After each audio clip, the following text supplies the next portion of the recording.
শেষ সমাধান।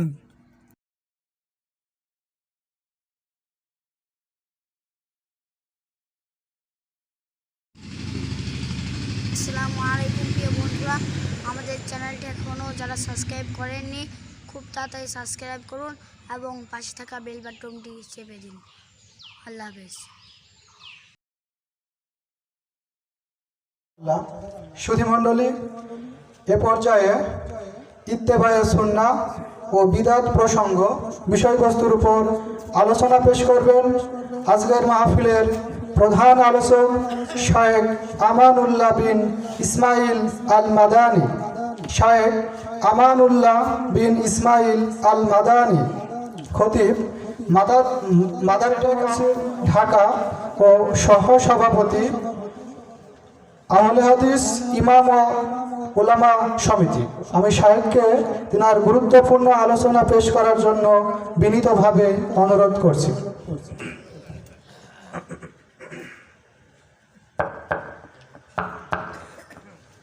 আসসালামু আলাইকুম ওয়া রাহমাতুল্লাহি ওয়া বারাকাতুহু।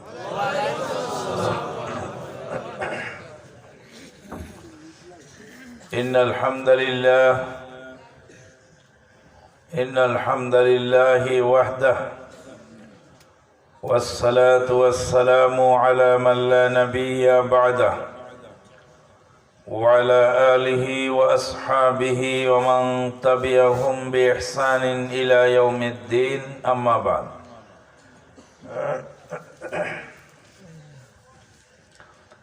ফাকাদ আরশাদাল বারি ফি মু'যামি তানজিলিহি ওয়া 'আযীমি খিতাবিহি। بعد أعوذ بالله من الشيطان الرجيم. يا أيها الذين آمنوا اتقوا الله حق تقاته ولا تموتن إلا وأنتم مسلمون.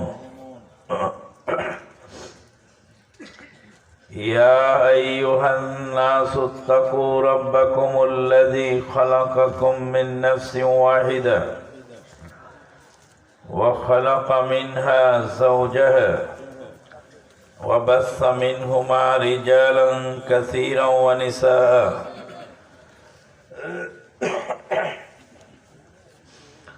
واتقوا الله الذي تساءلون به والأرحام إن الله كان عليكم رقيبا. يا أيها الذين آمنوا اتقوا الله وقولوا قولا سديدا يصلح لكم أعمالكم ويغفر لكم ذنوبكم ومن يطع الله ورسوله فقد فاز فوزا عظيما.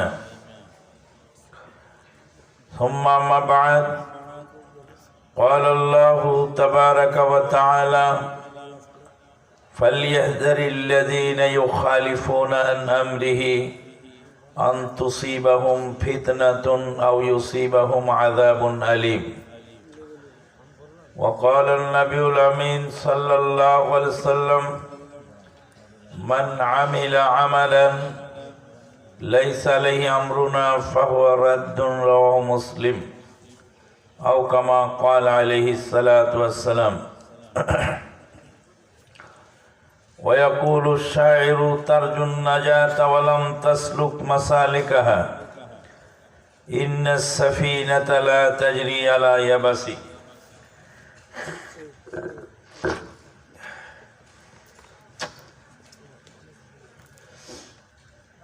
যাবতীয় প্রশংসা সেই মহান আল্লাহ পাকের জন্য, যিনি সর্বপ্রথম তালিমকে ফরজ করেছেন, পড়ালেখা ফরজ করেছেন। মহান আল্লাহ বলেন: বিসমিল্লাহির রহমানির রহিম, ইকরা বিসমি রাব্বিকাল্লাযী খালাক, খালাকাল ইনসানা মিন আলাক, ইকরা রাব্বুকাল আকরামুল্লাযী আল্লামা বিল কলম, আল্লামাল ইনসানা মা লাম ইয়ালাম। সালাত ফরজ হয়নি, সিয়াম ফরজ হয়নি, যাকাত ফরজ হয়নি, প্রতিবেশীর হকের কথা বলা হয়নি, পিতামাতার খেদমতের কথা বলা হয়নি, অন্য কোনো বিষয়ে আলোচনা হয়নি। সর্বপ্রথম ওহী নাজিল হয়েছে পড়ো। যাবতীয় প্রশংসা সেই মহান আল্লাহ পাকের জন্য, যিনি হলেন মানব জাতির প্রথম শিক্ষক। আউযু বিল্লাহি মিনাশ শাইতানির রাজীম। وعلم آدم الأسماء كلها। এ বাবা ইকোটা বন্ধ করে দাও, নরমালে রাখো। وعلم آدم الأسماء كلها ثم عرضهم على الملائكة فقال أنبئوني بأسماء هؤلاء إن كنتم صادقين قالوا سبحانك لا علم لنا إلا ما علمتنا إنك أنت العليم الحكيم। মহান আল্লাহ পাক বলেন, وعلم آدم الأسماء كلها। আদম আলাইহিস সালামকে সব বস্তুর নাম শিখিয়ে দিলেন। কে শিখালেন? আল্লাহ। কি শিখালেন? সব বস্তুর নাম। কাকে শিখালেন? আদম আলাইহিস সালাম। মানব জাতির প্রথম ব্যক্তি হলেন আদম আলাইহিস সালাম, আর তার প্রথম শিক্ষক হলেন স্বয়ং আল্লাহ। বিসমিল্লাহির রহমানির রহিম। আর রহমানু আল্লামাল কুরআন খালাকাল ইনসানা আল্লামাহুল বায়ান। দয়াময় আল্লাহ কোরআন শিক্ষা দিয়েছেন। মানুষকে সৃষ্টি করে মানুষকে ভাষা জ্ঞান দান করেছেন। ভাষা আল্লাহর সৃষ্টি, মানুষের সৃষ্টি নয়। ভাষা আন্দোলনে রক্ত ঝরেছে। এখনো আমাদের দেশে খুতবার মিম্বারে মাতৃভাষায় খুতবা চালু হয়নি। আমরা বলবো ভাষা আন্দোলন এখনো কমপ্লিট হয়নি। এই দুর্বলতাকে ঢাকতে গিয়ে তৃতীয় আরেকটি খুতবা চালু করা হয়েছে। খুতবার আগে বয়ান, তারপরে খুতবা। এটাই হলো বেদাত। যেখানে যে ইবাদত আছে সেই ইবাদতের পাশে আরো কিছু নতুন আবিষ্কার করার নাম হলো বেদাত। বন্ধুগণ, দরুদ ও সালাম সেই নবীর উপরে বর্ষিত হোক যিনি সর্বপ্রথম শিক্ষা প্রতিষ্ঠান খুলেছিলেন। যায়েদ বিন আরকাম রাদিয়াল্লাহু তাআলা আনহু বাড়িতে সর্বপ্রথম তালিমের ব্যবস্থা চালু করেছিলেন। মদিনায় গিয়ে মসজিদ নির্মাণ করলেন, কিন্তু তালিম শুরু করেছিলেন প্রথম দিনেই। মক্কাতেই তালিম শুরু করেছিলেন। ওই জন্য তালিমের খুব প্রয়োজন। একজন ভাই মনে হয় আলোচনা করছিলেন, আমি শুনছিলাম এলেমের গুরুত্ব সম্পর্কে।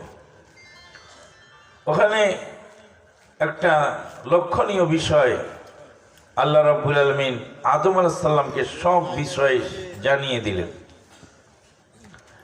ثم عرضهم على الملائكة فقال أنبئوني بأسماء هؤلاء إن كنتم صادقين قالوا سبحانك لا علم لنا إلا ما علمتنا إنك أنت আনতাল আলিমুল হাকিম। আল্লাহ পাক আদম আলাইহিস সালামকে সব বস্তুর নাম শিখিয়ে দিলেন। তারপরে সেই বস্তুগুলি ফেরেশতাদের সামনে পেশ করলেন। ফেরেশতাদেরকে বললেন, তোমরা এগুলির নাম বলো তো। ফেরেশতারা বললেন, ক্বালু সুবহানাকা লা ইলমা লানা ইল্লা মা আল্লামতানা। প্রভু হে, আপনার পবিত্রতা বর্ণনা করছি, আপনি যা শিখিয়েছেন তার বেশি আমরা জানি না। অর্থাৎ এই বস্তুগুলির নাম আমাদের জানা নেই। আল্লাহ পাক আদম আলাইহিস সালামকে বললেন, ক্বালা ইয়া আদামু আনবিউহুম ফালাম্মা আনবাহুম বিআসমাইহিম ক্বালা আলাম আকুল লাকুম ইন্নী আ'লামু গায়বাস সামাওয়াতি ওয়াল আরদ ওয়া আ'লামু মা কুনতুম তাকতুমুন। হে আদম, তুমি বলে দাও। আদম আলাইহিস সালাম বলে দিলেন সব বস্তুর নাম। ওয়াইয কুলনা লিল মালাইকাতি ইসজুদু লিআদম ফাসাজাদু ইল্লা ইবলিস আবা ওয়াস্তাকবারা ওয়া কানা মিনাল কাফিরিন। আল্লাহ পাক ফেরেশতাদেরকে বললেন, তোমরা এখন আদমকে সেজদা করো। সেজদা করতে বললেন কেন? হিকমতটা কি? হিকমতটা হলো ফেরেশতারা বলতে পারলেন না, আর আদম আলাইহিস সালাম বলতে পারলেন। তাহলে শিক্ষক কে? আদম আলাইহিস সালাম। আর ছাত্র ফেরেশতা মণ্ডলী। জ্ঞান বেশি কার? আদম আলাইহিস সালামের। জ্ঞান সীমিত কার? ফেরেশতা মণ্ডলী। وَإِذْ قُلْنَا لِلْمَلَائِكَةِ اسْجُدُوا لِآدَمَ فَسَجَدُوا إِلَّا إِبْلِيسَ أَبَى وَاسْتَكْبَرَ وَكَانَ مِنَ الْكَافِرِينَ। ফেরেশতাদেরকে বললেন, তোমরা এখন মাথা নত করো, উস্তাদ মানো আদমকে, কারণ উনি বলতে পারলেন, তোমরা বলতে পারলে না। ইবলিস শয়তান সেজদা করল না।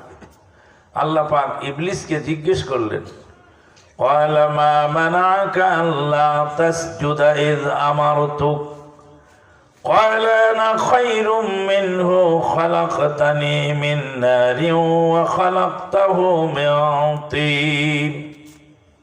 আল্লাহ পাক ইবলিসকে জিজ্ঞেস করলেন, তোমাকে সেজদা করার নির্দেশ দিলাম, সেজদা করোনি কেন? ইবলিস জবাব দিচ্ছে, ক্বালা আনা খায়রুম মিনহু খালাকতানি মিন নারিন ওয়া খালাকতাহু মিন তিন। হে আল্লাহ, আমি তোর চেয়ে উত্তম। ওকে বানিয়েছেন মাটিকে পায়ের তলায়, আর আমি আগুনের তৈরি। আগুন জ্বালিয়ে দিলে উপরে উঠে যায়। আগুনের গতি ঊর্ধ্বমুখী আর মাটির গতি নিম্নমুখী। মাটি উপরে ছেড়ে দিলেও নিচে চলে আসে, আর আগুনকে জ্বালিয়ে দিলে উপরে উঠে যায়। দেখা যায় আমি ওর থেকে উত্তম। ক্বালা আনা খায়রুম মিনহু খালাকতানি মিন নারিন ওয়া খালাকতাহু মিন তিন। মনসুর হাল্লাজ বলছে যে ইবলিসের কথাটা ঠিক আছে। কে বলছে ইবলিসের কথা ঠিক আছে? মনসুর হাল্লাজ, এই বেঈমান সুফি, সে বলছে যে আল্লাহর কথাটা, ইবলিসের কথা ঠিক আছে। কারণ ইবলিস সেজদা করবে আল্লাহকে, গায়রুল্লাহকে সেজদা করবে কেন? আদম কি আল্লাহ না গায়রুল্লাহ? গায়রুল্লাহ। আদম আলাইহিস সালাম তো আল্লাহ নন।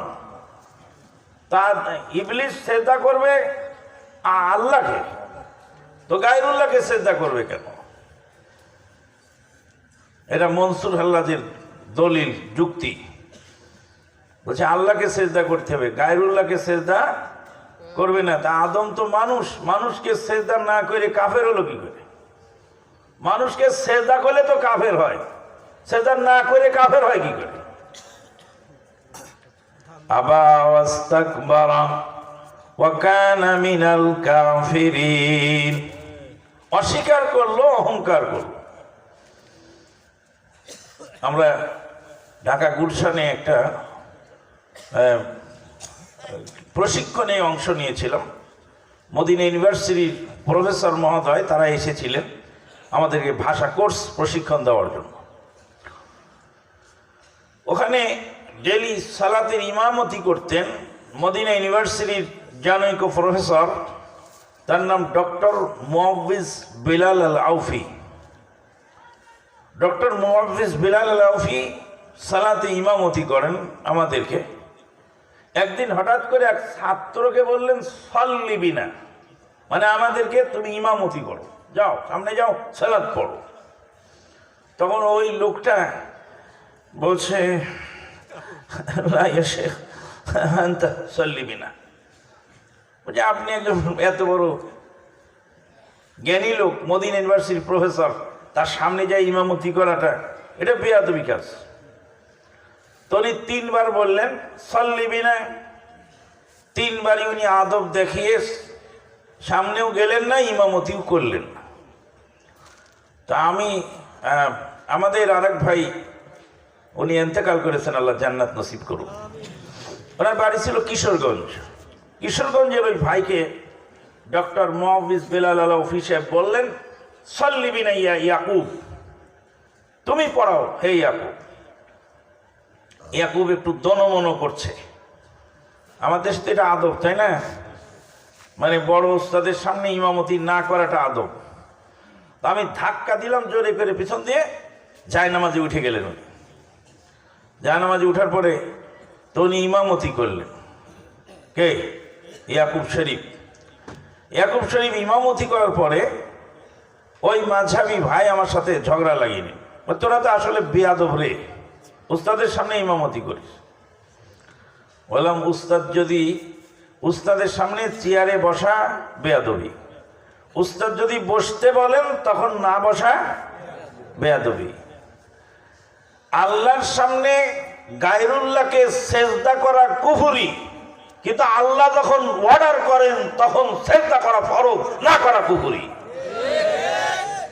কোনটা কুফরি আর কোনটা ইসলাম এটা আমরা বুঝি না, যার ফলে আদবের ঢেঁকি যারা আছেন তারা আদব দেখাতে গিয়ে অনেক হাদিস কোরআনকে কি করেন, বাইপাস করে থাকেন।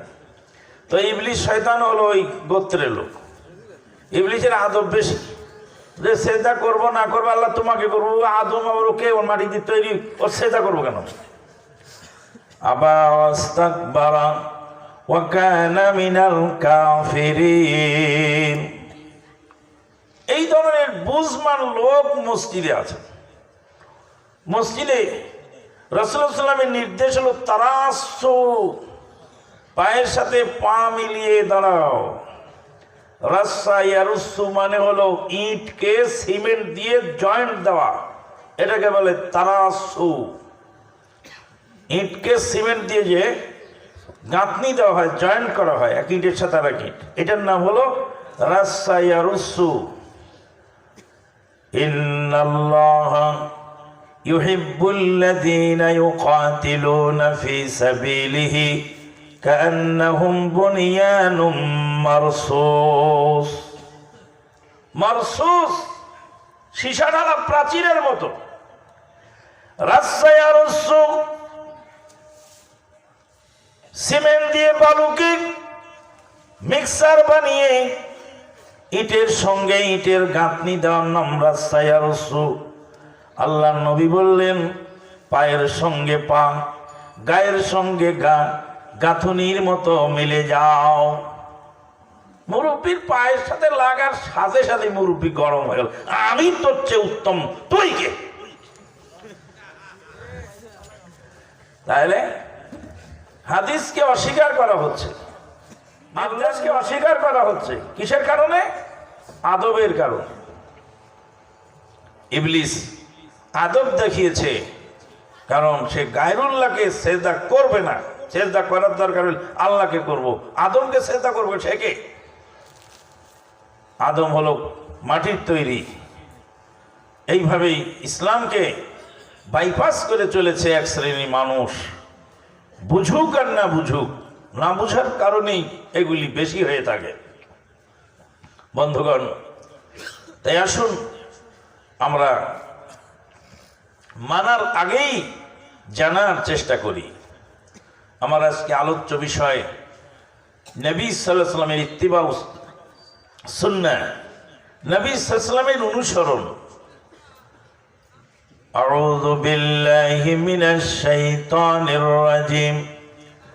قل إن كنتم تحبون الله فاتبعوني يحببكم الله ويغفر لكم ذنوبكم والله غفور رحيم قل إن كنتم تحبون الله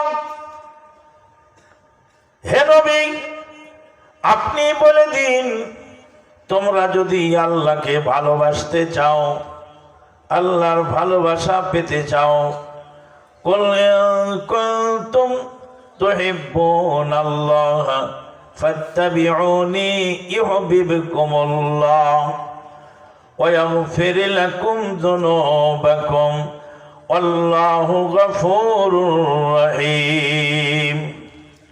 মহান আল্লাহ তোমাদের সমস্ত পাপকে ক্ষমা করে দিবেন। আল্লাহ হলেন ক্ষমাশীল এবং দয়াময়।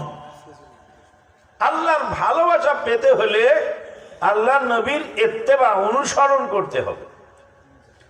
আমরা আল্লাহর নবীর অনুসরণ করতে অনেক ক্ষেত্রেই রাজি নই, আমরা শুধু নবীকে ভালোবাসতে চাই। নবীর প্রেমের পাগল যারা প্রেম খেলা খেলে, নবীর প্রেম করতে হবে।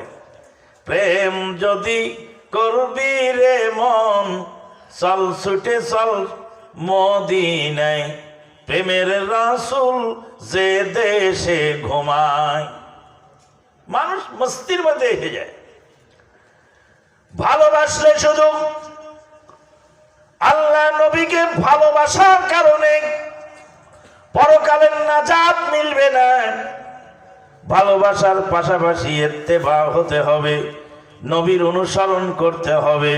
ভালোবাসা দিয়ে পরকালে মুক্তি পাওয়া সম্ভব নয়, ভালোবাসার সাথে নবীর ইত্তেবা জরুরি। নবী সাল্লাল্লাহু আলাইহি ওয়াসাল্লামের চাচা নাম তার কি ছিল? আবু তালেব। আবু তালেব নবীকে ভালোবেসেছিলেন, এমন পরিমাণ ভালোবেসেছিলেন কুরাইশ লিডারেরা আবু তালেবকে ডেকে বললেন, তোমার ভাতিজাকে জিজ্ঞেস করো তোমার ভাতিজা কি চায়। মক্কার লিডারশিপ যদি চায় তাকে মক্কার নেতা বানিয়ে দেওয়া হবে। টাকা পয়সা চায়, টাকা পয়সা দেওয়া হবে। যা চায় তাই দেওয়া হবে। বাপ দাদার বিরুদ্ধে, বাপ দাদার ধর্মের বিরুদ্ধে কোনো কথা বলা চলবে না। যা চায় তাই দেওয়া হবে। ক্ষমতা চায়, ক্ষমতাই দেওয়া হবে। মক্কার লিডার বানানো হবে। লিডারশিপ নিয়ে ক্ষমতা দখল করে মানুষকে দুরস্ত করা সম্ভব নয় যতদিন পর্যন্ত মানুষের মেজাজ তৈরি না হবে, মানুষের আকীদা পরিবর্তন না হবে, ততদিন পর্যন্ত মানুষকে দুরস্ত করা সম্ভব নয়। 200 বছর ইংরেজ এদের শাসন করেছিল। আমরা কি সবাই ইংরেজ হয়ে গেছি? হিন্দুরাও কি ইংরেজ হয়ে গেছে? না, হিন্দুরা হিন্দুদের ধর্মে অটল, আমরাও আমাদের ধর্মে অটল। যদিও ইংরেজরা আমাদের অনেক ক্ষতি করে গেছে, কিন্তু আমাদের সবাইকে ইংরেজ বানাতে পারেনি। কারো মাটি দখল করে রাখা যায়, কাউকে জোর করে কিছু মানানো যায়, কিন্তু তার ঈমান আকীদা পরিবর্তন করা কঠিন। ঈমান আকীদা পরিবর্তন না হওয়া পর্যন্ত জোরপূর্বক মানুষকে সাময়িকভাবে মানানো সম্ভব, কিন্তু পূর্ণাঙ্গভাবে এটা কোনো সঠিক সলিউশন নয়। সৌদি আরবে সালাত না পড়লে পুলিশেরা কি করে? বাড়ি মারে। তো সালাতের ভয়ে বাংলাদেশি অনেক বেনামাজি ওরা বাথরুমে যায় পালায় থাকে, বাথরুমে গন্ধের মধ্যে বসে থাকবে। সালাতের জামাত শেষ হবে তখন রাস্তায় বের হবে, কারণ সালাত চলাকালীন সময় গেলে তাদেরকে পিটানো হয়। তাহলে মানুষ যদি মানতে না চায় জোর করে মানানো যাবে। আইন দিয়ে যদি মানুষকে দুরুস্ত করা যেত, তো আমাদের দেশের যৌতুক বিরোধী আইন আছে কিন্তু প্রয়োগ নেই। সিগারেট খাওয়া, প্রকাশ্য ধূমপান, এটা জঘন্য অপরাধ, কিন্তু দেখা যায় পুলিশও খাচ্ছে, কয়েদিও খাচ্ছে। আইন যে প্রয়োগ করবে সে নিজেই সিগারেট খাচ্ছে, তো প্রয়োগ করবে কি করে?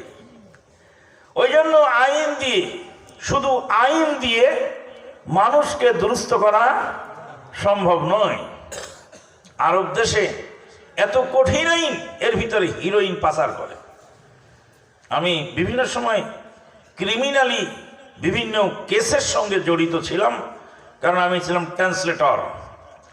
বিভিন্ন সময় হাইকোর্টে বিভিন্ন মামলা মোকদ্দমা আসলে ট্রান্সলেট করার জন্য আমাকে ডাকা হতো। অভিনব অভিনব সব কয়েদি দেখেছি আমি, আশ্চর্যজনক। একবার পেলাম যে 20,000 টাকার জাল নোট, রিয়াল, সৌদি আরবের নোট, 20,000 টাকার জাল নোট এক বাংলাদেশির কাছে ধরা পড়েছে। আমাকে ডেকে নিয়ে যিনি তদন্ত অফিসার তিনি বললেন, আমান শোনো, এই ছেলেটা তোমার দেশের, এই ছেলের কাছে 20,000 জাল নোট পাওয়া গেছে, ব্যাংকে গেছে ড্রাফট বানাতে। কত সাহস বুকে! ও মনে মনে চিন্তা করছে আমি বুদ্ধিমান আর আরব দেশের লোক সব ছাগল পাগল। তো গেছে ব্যাংকে জাল নোট নিয়ে ড্রাফট বানাতে। আল্লাহু আকবার! মেশিনের মধ্যে দেওয়ার সাথে সাথেই জাল নোট ধরা পড়েছে। ধরা পড়ে ওকে অ্যারেস্ট করেছে। তখন ওই তদন্ত অফিসার বলছেন যে এই যে টাকাতে জাল নোট বানানো যায়, এই বুদ্ধি আমরা জানিও না, জীবনে কোনোদিন শুনিও নি, এত বুদ্ধি আমাদের মাথায় নেই। এই বুদ্ধি দিয়েছে বাংলাদেশি, আর এই কাজ কোন বাংলাদেশি আরব দেশে জাল নোট বানাতে সক্ষম হয়নি কোন আরাবিয়ানের সহযোগিতা ছাড়া। এখন ওকে বলো, ওকে তো আমি দেশে পাঠিয়ে দেবো, চলে যাবে ভাইরাস বাংলাদেশে। কিন্তু আমাদের দেশের যে ভাইরাস তাকে সহযোগিতা করেছে, তাকে ফাইন্ড আউট না করলাম আমি তাকে ছাড়বো না। তিনি বললেন যে, দুঃখ করে বললেন যে, আরো বাংলাদেশি লোক যখন আমাদের দেশে প্রথম আসতো তখন আমরা পাতে বসায় ভাত খাওয়াতাম, বুকে টেনে নিয়েছিলাম গরিব দুঃখী মানুষের, গরিব দেশের লোক হিসাবে। কিন্তু একজন আসলো জাল নোট বানাবার প্রযুক্তি নিয়ে, আর একজন আসলো ভেজাল ইসলাম নিয়ে, আর একজন আসলো নেশা তার দ্রব্য নিয়ে। এইভাবে এসে একজন এসে আমাদের ছেলেদেরকে ধ্বংস করলো, একজন এসে আমাদের অর্থনীতিকে ধ্বংস করলো, আর একজন এসে আমাদের দিন ধর্মকে ধ্বংস করলো। এখন আমরা কি করবো তুমি বলো? বন্ধুগণ, এত আইনের ফাঁক ফোকর, এত আইনের কঠোরতা, তার ভিতর দিয়েও সেখানে বিভিন্ন ধরনের খারাপ কাজ ঘটে চলে। যতদিন পর্যন্ত মানুষের ইমানি চেতনা না আসবে, যতদিন পর্যন্ত তাকওয়াশীল সমাজ না করবে, ততদিন পর্যন্ত সমাজ পরিবর্তন সম্ভব নয়। বুখারীর আরেকটা হাদিস পড়ে শোনাই আপনাকে। রাসূলুল্লাহ সাল্লাল্লাহু আলাইহি ওয়াসাল্লামের জামানায় জনৈকা মহিলা জেনা করার অপরাধে সেই মহিলাকে ধরা হলো। ধরার পরে সে মহিলা গিয়ে রাসূলুল্লাহ সাল্লাল্লাহু আলাইহি ওয়াসাল্লামের কাছে সারেন্ডার করে বললেন, হে আল্লাহর নবী, আমি জেনা করেছি, আমাকে শাস্তি দিন। রাসূলুল্লাহ সাল্লাল্লাহু আলাইহি ওয়াসাল্লাম বললেন, তোমার পেটে তো বাচ্চা আছে, বাচ্চা তো নিষ্পাপ, তুমি চলে যাও, বাচ্চা ভূমিষ্ঠ করো, তারপরে আসো। বাচ্চা ভূমিষ্ঠ হওয়ার পরে মহিলা আবার এলেন। রাসূলুল্লাহ সাল্লাল্লাহু আলাইহি ওয়াসাল্লাম বললেন, তোমার বাচ্চার 2 বছরের খোরাক আছে তোমার শরীরে, 2 বছরের দুধ পান করাবে, এটা তার হক, তারপরে তুমি আসো। বাচ্চাকে 2 বছর দুধ পান করানোর পরে সেই মহিলা রাসূলুল্লাহ সাল্লামের কাছে আসলেন। কোনো বর্ণনা আসছে 1 টুকরা রুটি, আর কোনো বর্ণনা আসছে 1 টুকরা খেজুর বাচ্চার মুখে দিলেন। বাচ্চার হাতে 1 টুকরা খেজুর অথবা 1 টুকরা রুটি এটা দিয়ে রাসূল সাল্লামের কাছে এনে বললেন, ইয়া রাসূলুল্লাহ সাল্লাল্লাহু আলাইহি সাল্লাম, 2 বছর দুধ পান করানো কমপ্লিট হয়েছে, বাচ্চাটা আমার এখন বাড়তি খাবার শিখে গেছে, এখন আমার উপর ইসলামী আইন প্রয়োগ করুন। রাসূলুল্লাহ সাল্লাম ইসলামী আইন প্রয়োগ করে সেই মহিলাকে সাঙ্গেসার করার নির্দেশ দিয়ে দিলেন। আমার প্রশ্ন হলো এই মহিলা যিনি স্বেচ্ছায় এসে মৃত্যুকে আলিঙ্গন করলেন, আল্লাহর নবী সাল্লাল্লাহু আলাইহি ওয়াসাল্লাম বললেন এই মহিলা এমন তওবা করেছে গোটা মদিনার বাসিন্দাদের মধ্যে বন্টন করে দিলে যথেষ্ট হয়ে যাবে। আউযু বিল্লাহি মিনাশ শাইতানির রাজিম। ইল্লা মান তাবা ওয়া আমানা ওয়া আমিলা আমালান সালিহান فَأُولَٰئِكَ يُبَدِّلُ اللَّهُ سَيِّئَاتِهِمْ حَسَنَاتٍ وَكَانَ اللَّهُ غَفُورًا رَّحِيمًا إِلَّا مَن تَابَ, কিন্তু যারা তওবা করলো, ওয়া আমানা ঈমান আনলো, ওয়া আমিলা আমালান সালিহা, আমলে সালিহ করলো, ফাউলাইকা ইউবাদদিলুল্লাহু সাইয়্যাতিহিম হাসানাত, আল্লাহ রাব্বুল আলামিন তাদের বিগত দিনের পাপ সমূহকে নেকি দ্বারা বদল করে দিলেন। সব পাপ নেকি দ্বারা বদল হয়ে গেল। বন্ধুগণ, রাসূলুল্লাহ সাল্লাল্লাহু আলাইহি ওয়াসাল্লামের জামানে যে মহিলা জেনা করেছেন পৃথিবীর কেউ জানে না, স্বেচ্ছায় মৃত্যুকে আলিঙ্গন করলেন, এটা কি পুলিশের ভয়ে না আল্লাহর ভয়ে? আল্লাহর ভয়ে। ওই জন্য তাকওয়াশীল সমাজ গড়া জরুরি। তবে একটা কথা মনে রাখতে হবে, যদি শুধু তাকওয়াশীল সমাজ গড়লেই সমাধান হতো, তাহলে চোরের হাত কাটার আইন কোরআনে আসতো না, জেনাকারের সঙ্গে সার করার কথা কোরআনে আসতো না, হাদিসে আসতো না। তাহলে এটাও প্রয়োজন, ওটাও প্রয়োজন, দুটাই প্রয়োজন। কিন্তু সর্বপ্রথম প্রয়োজন হলো মানুষ তৈরি করা এবং তাকওয়াশীল মানুষ তৈরি করা। আল্লাহ নবীর চাচা আবু তালেব এসে নবীকে বললেন, ভাতিজা, মক্কার লিডারেরা আমাকে বলছে তোমার ভাতিজাকে থামাও, বাপদাদার বিরুদ্ধে কথা বলতে বন্ধ করো। মক্কার লিডারশিপ যদি চায়, নেতা হতে চায়, তাকে নেতা বানানো হবে, টাকা চায় টাকা দেওয়া হবে, সুন্দরী রমণী চায় দেওয়া হবে। আল্লাহ নবী বললেন, চাচাজি, মক্কার লিডারদেরকে আপনি বলে দিন কালেমা লা আশহাদু আল্লা ইলাহা ইল্লাল্লাহ, এই কালেমার একবার ঘোষণা দিলে আমি নবী তাদেরকে বলছি আরব আজমের নেতৃত্ব তাদের পায়ের তলায় গড়াগড়ি পারবে। চাচা শোনেন, ডান হাতের সূর্য, এক হাতের সূর্য আর এক হাতের চন্দ্র আসমান থেকে নেই, কুরাইশ লিডাররা যদি আমার হাতে দিয়ে দেয়, আমি এই কালেমার দাওয়াত বন্ধ করব না। চাচা, বৃদ্ধ চাচা আবু তালেব মক্কার লিডারদেরকে ঘোষণা দিয়ে বললেন, বৃদ্ধ বয়সে আমি আমার এতিম ভাতিজার সঙ্গেই রয়ে গেলাম, মক্কার লিডারেরা তোমরা হুঁশিয়ার হয়ে যাও, আমার ভাতিজার গায়ে আঘাত করলে আমি আবু তালেব তার 20 দাঁত ভাঙা জবাব দিব। সারা জীবন নবীকে ভালোবাসলেন, মোহাব্বত করলেন, নবীর মোহাব্বতে গিরি সংকটে শিয়াবে আবি তালেবে বন্দী দশা অবস্থায় প্রায় 3 বছর পার করে দিলেন আবু তালেব আল্লাহর নবীর সঙ্গে, কিন্তু জাহান্নামের আযাব থেকে মুক্তি হলো না। মৃত্যুর সময় ভাতিজা বললেন, চাচা, একবার আমার সঙ্গে তাওহীদের ঘোষণাটি দিন, একবার কালেমা পড়ুন। আল্লাহ রাব্বুল আলামিনের দরবারে যতটুকু করার আমি চেষ্টা করব, আপনি আমার সঙ্গে কালেমা পড়ুন। ভাতিজা চাচা বললেন, কালেমা পড়ার জন্য রেডি হয়ে গেলেন, কিন্তু মক্কার লিডারেরা আবু তালেবের দিকে তাকিয়ে বলল, আবু তালেব মরার সময় বাপদাদার ধর্মকে ডুবিয়ে যাবে। আবু তালেব বললেন, ভাতিজা যার উপর আছি এটার উপরে আমি রয়ে গেলাম, আমি আর মরার কালে মরণ কালে বাপদাদার ধর্ম চেঞ্জ করতে রাজি হলাম না। নবী চিন্তিত হয়ে পড়লেন।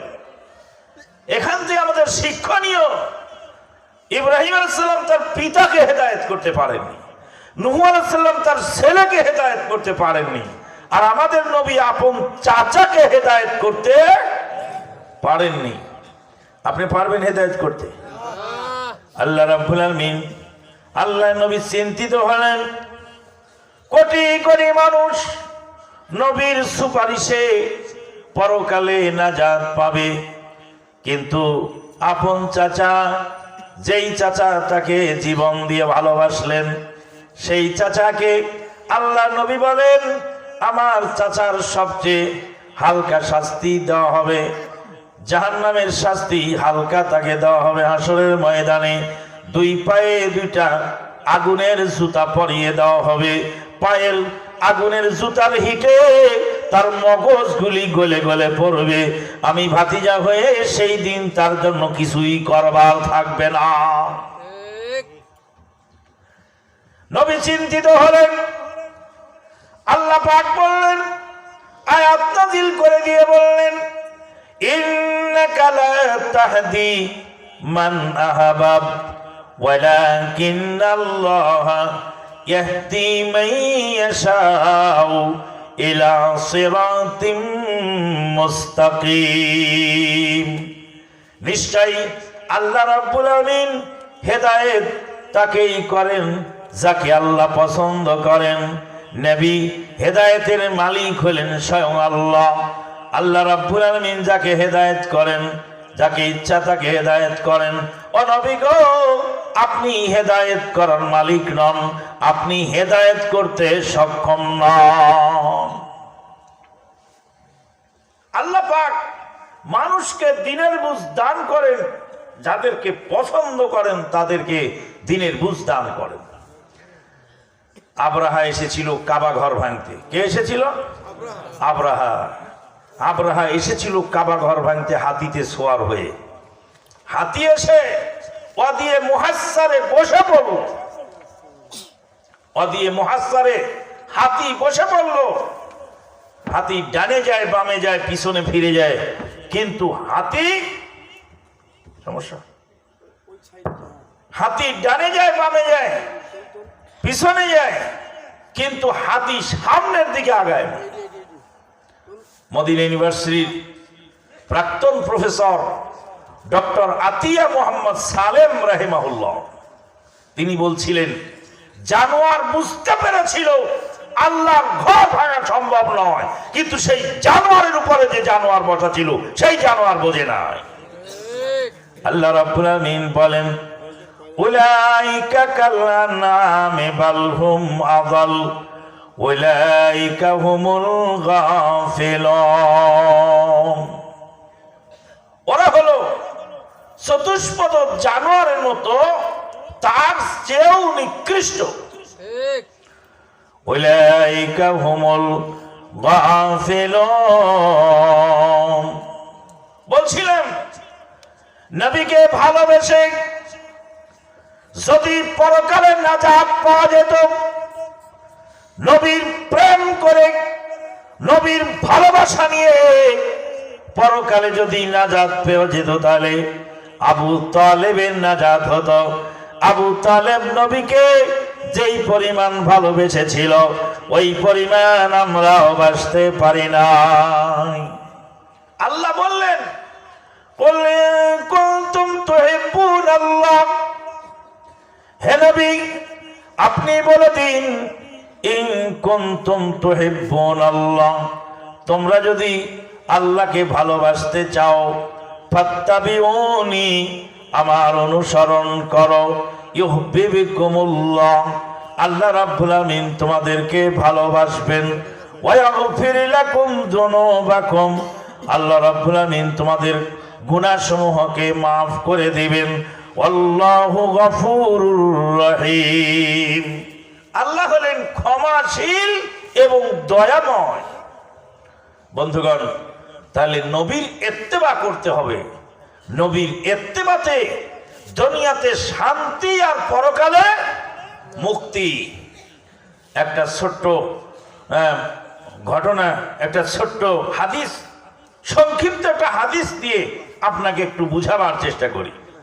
রাসূলুল্লাহ সাল্লাম বললেন, রাসূলুল্লাহ সাল্লামের নির্দেশ দুনিয়াবি কাজে এবং দ্বীনি কাজে সব জায়গায় প্রযোজ্য। রাসূলুল্লাহ সাল্লাম বললেন, খানা খাওয়ার সময় পেটটাকে 3 ভাগে ভাগ করো। কয় ভাগে? 3 ভাগে। 1 ভাগ খাদ্য দাও, আর 1 ভাগ পানি দাও, আর 1 ভাগ খালি রাখো নিঃশ্বাস নেওয়ার জন্য, বাতাস নেওয়ার জন্য, আর 1 ভাগ খালি রাখো।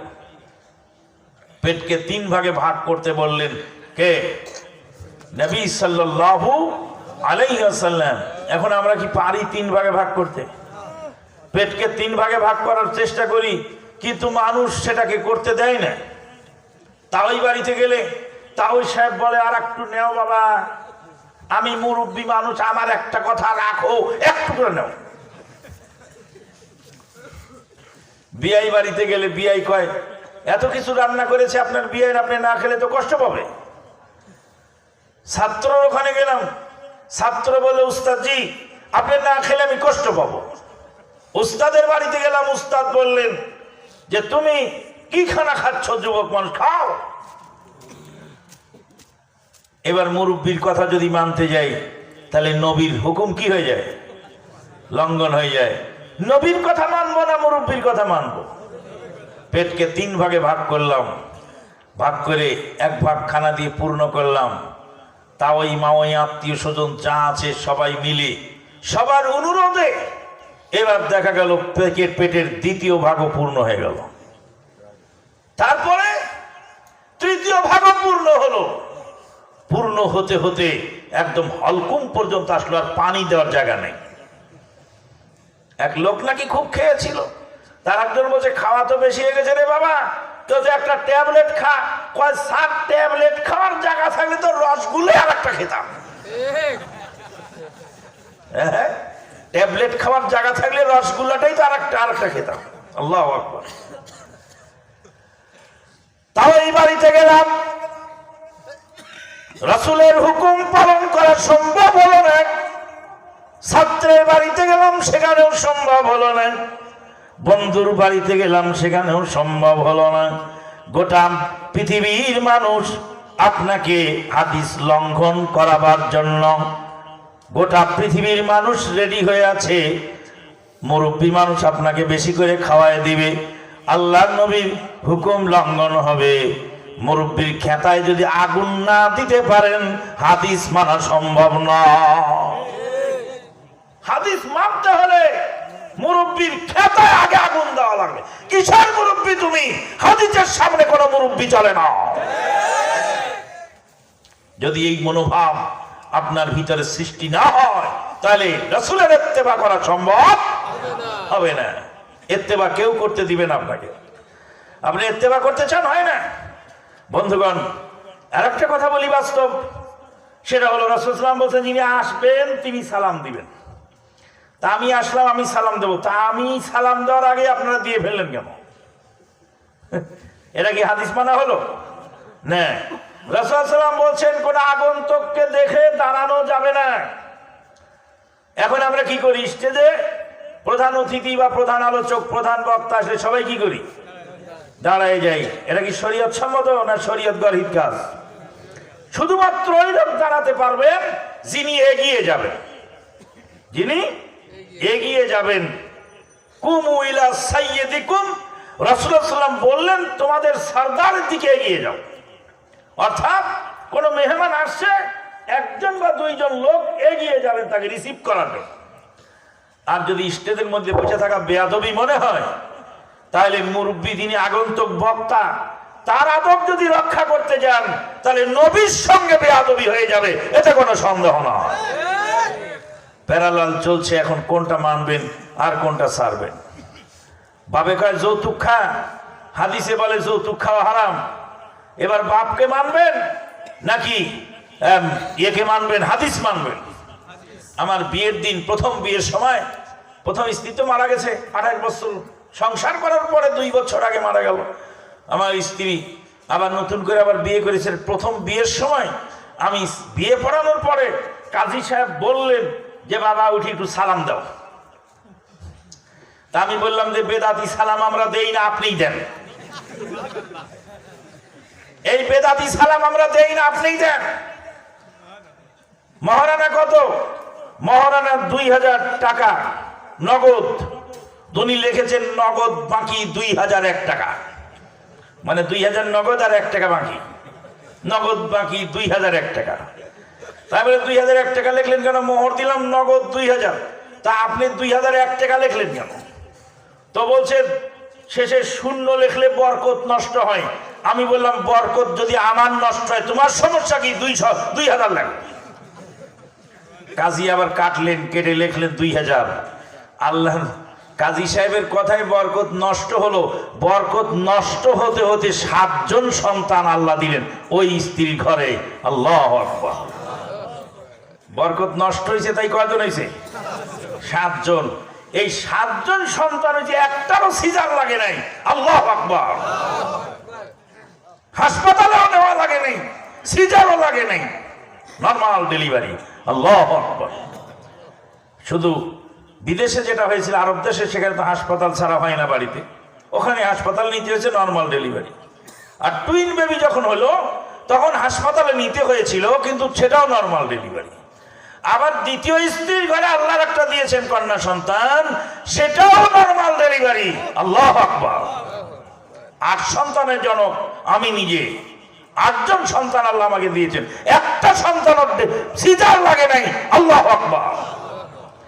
সিজার তোমার লাগে গরু ছাগলের লাগে না, সিজার তোমার লাগে বিড়ালের লাগে না, সিজার তোমার লাগে কুকুরের লাগে না। তোমার লাগে কেন? আগে তো সিজার ছিল না। এক শ্রেণী অসাধু ব্যবসায়ীদের এগুলি চিটিংবাজি ছাড়া কিছু নয়। বিশেষ প্রয়োজনে 2-1 জনের লাগে, কিন্তু হাজার হাজার রোগীকে যে সিজার করতেছে এগুলি অধিকাংশই এটা ব্যবসা এবং বাণিজ্য। বন্ধুগণ, কাজী সাহেব বললেন এটা আবার কেমন জামাই? জামাই যে কথা কয়, মুখে রুমাল নেই, মই মুরব্বী কিছু মানে না। আমি বললাম সালাম দাও, কয় আপনিই দেন, বেদাতি সালাম আমরা দেই না। বললাম আমার উস্তাদ ছিলেন মাওলানা আনিসুর রহমান, উনি বিয়ের সময় ওনার বিয়েতে কাজী সাহেব খুতবা ভুল পড়েছিলেন। আমার উস্তাদ বলছিলেন রাত তোর খুতবা, আমার খুতবা আমি পড়ে নেই। বললাম সেই উস্তাদের ছাত্র আমরা। এবার আপনি বলেন যে আপনি কি নবীকে মানবেন না মুরব্বি মানবেন? যখনই আপনি নবীকে মানতে যাচ্ছেন সব জায়গায় মুরব্বি দাঁড়ায় আছে। নবী বলছেন পায়ে পায়ে মিলাও, মুরব্বি বলছেন তুই মুরব্বি মাঝে যা বেয়াদবি করিস কেন? বন্ধুগণ, সব জায়গায় মুরব্বি এই নবীর ইত্তেবার ক্ষেত্রে বাধা সৃষ্টি করছে। বলছিলাম যে আপনি যে ফরজ, আপনি যে খানা খেতে খেতে হলকুম পর্যন্ত তুললেন, আমি যে খানা খেতে খেতে কণ্ঠনালী পর্যন্ত তুললাম, এখন পানি দেওয়ার জায়গা নেই। পানি যদি ঠিকমতো কিডনিতে না পড়ে তাহলে এই কিডনি অকেজো হয়ে যায়, কিডনি ড্যামেজ হয়, কিডনি ক্ষতিগ্রস্ত হয়। কিডনি আমারটা নষ্ট হবে না, ইহুদিরটা নষ্ট হবে। কারটা? ইহুদি মানে না, কোরআন সুন্নাহ, ওরা ইসলাম মানে না, কিন্তু নিজের স্বাস্থ্য রক্ষাতে অবশ্যই কোরআন হাদিসের বিধান মেনে চলে। আমেরিকার প্রেসিডেন্ট মিস্টার বিল ক্লিন্টন, আপনারা দেখেছেন, এখন পারলেন নেটে সার্চ দিয়ে দেখবেন মিস্টার বিল ক্লিন্টনের চেহারাটা, পুরাটা ছবিটা দেখবেন। বিল ক্লিন্টনের ফুল প্যান্টটা টাকনার উপরে। বিল ক্লিন্টনের ফুল প্যান্ট কোথায়? টাকনার উপরে। সাংবাদিকেরা জিজ্ঞেস করছে, স্যার আপনি কি ইসলাম গ্রহণ করেছেন? কয় না। তা আপনি টাকনার উপরে কাপড় পরেন কেন? মিস্টার বিল ক্লিনটন জবাব দিচ্ছেন সাংবাদিকদেরকে, যেদিন আমি হাদিসে পড়েছিলাম যে পুরুষকে টাকনা থেকে কাপড় পরার নির্দেশ ইসলাম দিয়েছে, সেই দিন আমি গবেষণা করা শুরু করলাম। আমার গবেষণায় দেখলাম যে পুরুষেরা যদি টাকনা থেকে কাপড় পরে আর তাদের কাপড় যদি টাকনাকে টাচ করে, মারাত্মক ধরনের ক্ষতি তাদের শরীরে তৈরি হয়। স্বাস্থ্য রক্ষার জন্য হলেও তারা কি মানে? ইসলাম মানে। সকালবেলা ঘুম থেকে উঠতে হবে, ইসলামের নির্দেশ। ওরা বলতে early to bed, early to rise, make a man healthy, wealthy and wise. সকালবেলা ঘুম থেকে ওঠো, সকাল সকাল ঘুমায় যাও। আমরা কি সকাল সকাল ঘুমাতে পারছি? সিঙ্গাপুর সফর শেষে যখন আমি ঢাকা এয়ারপোর্টে নামলাম, আমাকে কিছু ভাই প্রশ্ন করলেন যে সিঙ্গাপুর সফরে কি দেখলেন? আমি বললাম সিঙ্গাপুরে ইসলাম আছে, মুসলমান নাই। সিঙ্গাপুরে কি আছে? ইসলাম আছে, মুসলমান নাই। সিঙ্গাপুরের মানুষ মুসলমান নয়, কিন্তু ইসলামের বিধান হলো শ্রমিকের বেতন তাড়াতাড়ি দিয়ে দাও। সিঙ্গাপুরের শ্রমিকের বেতন ওরা মারে না। ইসলামের বিধান হলো সিরিয়ালে চলো, তারা সিরিয়ালে চলে। ইসলামের বিধান হলো মুরব্বীকে সম্মান করো, তারা মুরব্বীকে সম্মান করে। ইসলামের যত রীতিনীতি তারা মেনে চলছে, কিন্তু মুসলিম তারা নয়। আজকে দুঃখজনক হলো সত্য যে অমুসলিমেরা ইসলাম মানছে।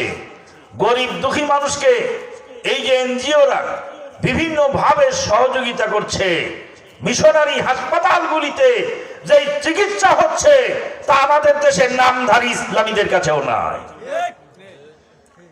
ভারতে একটা হাসপাতাল আছে, সিএমসি হাসপাতাল, হ্যাঁ, খ্রিস্টান মিশনারি হাসপাতাল, সিএমসি, খ্রিস্টান মিশনারি,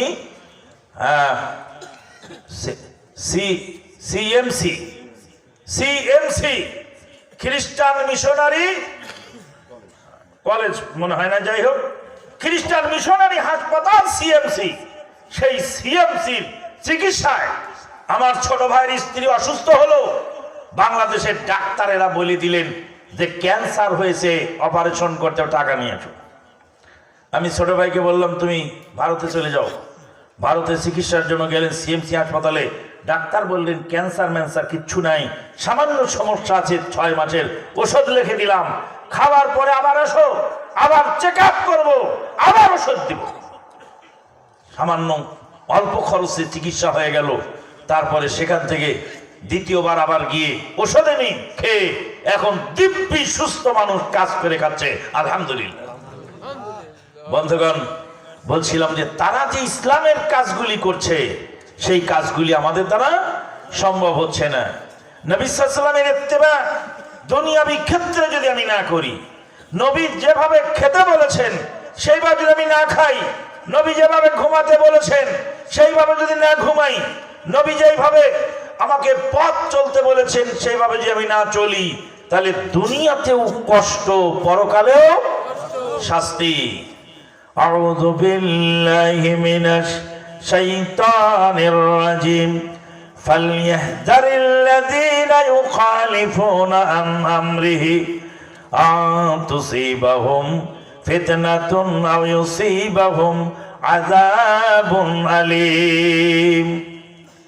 আল্লাহ পাক বলেন ফালইহযারিল্লাযীনা ইউখালিফুনা আন আমরিহি আন তুসিবাহুম ফিতনাতুন আও ইউসিবাহুম আযাবুন আলীম।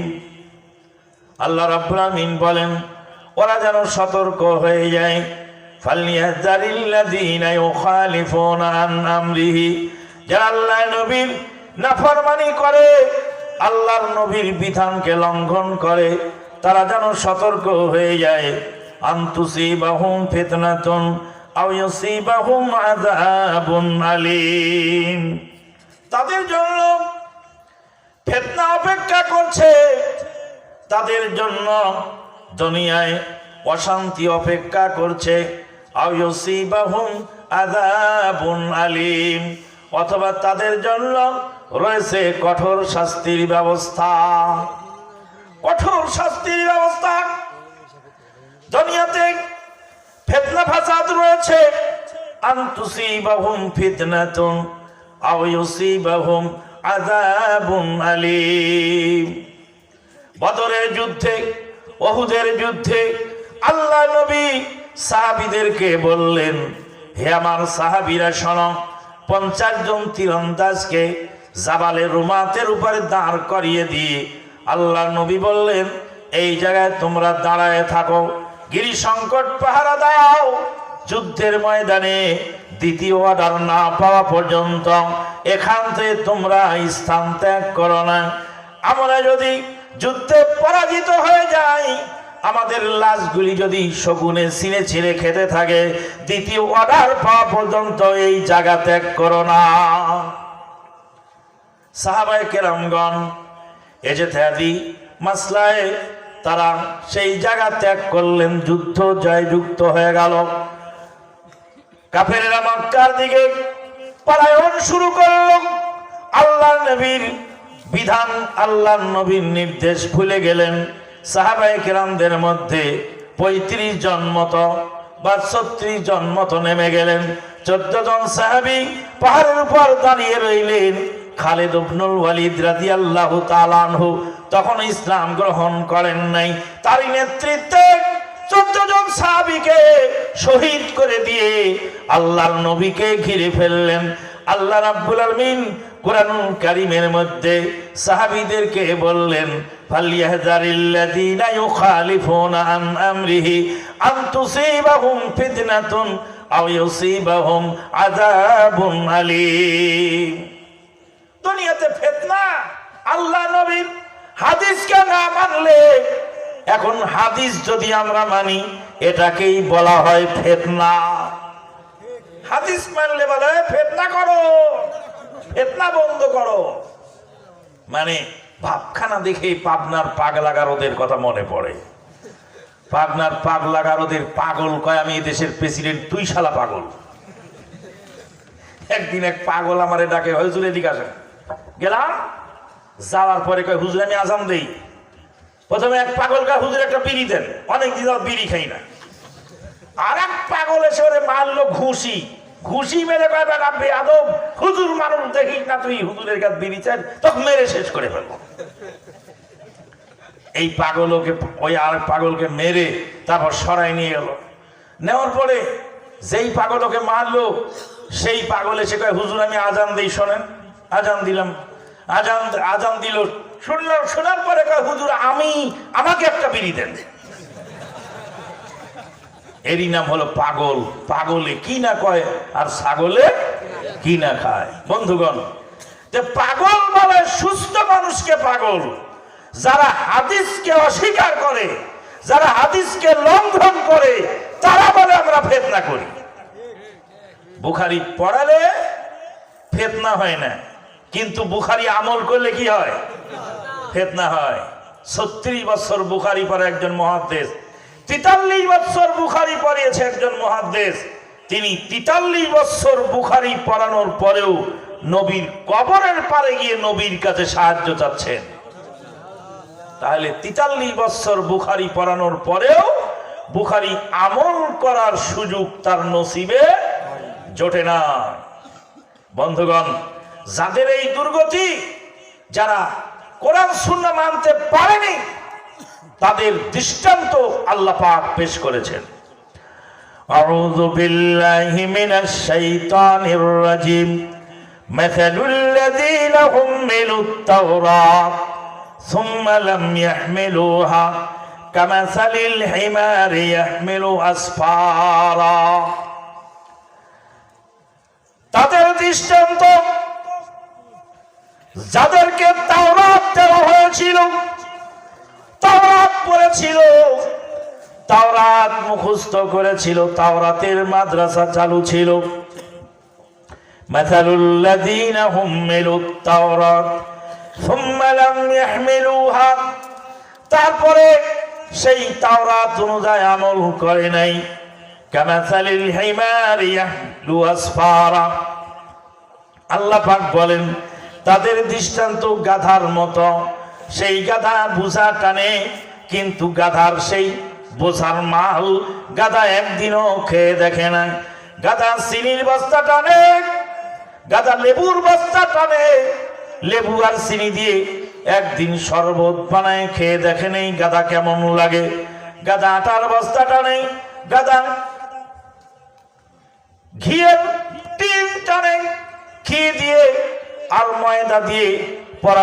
আসসালামু আলাইকুম প্রিয় বন্ধুরা, আমার এই ভিডিওটি যদি ভালো লাগে তাহলে অবশ্যই সাবস্ক্রাইব করুন এবং পাশে থাকা বেলটি বাজিয়ে দিন। আল্লাহ হাফেজ।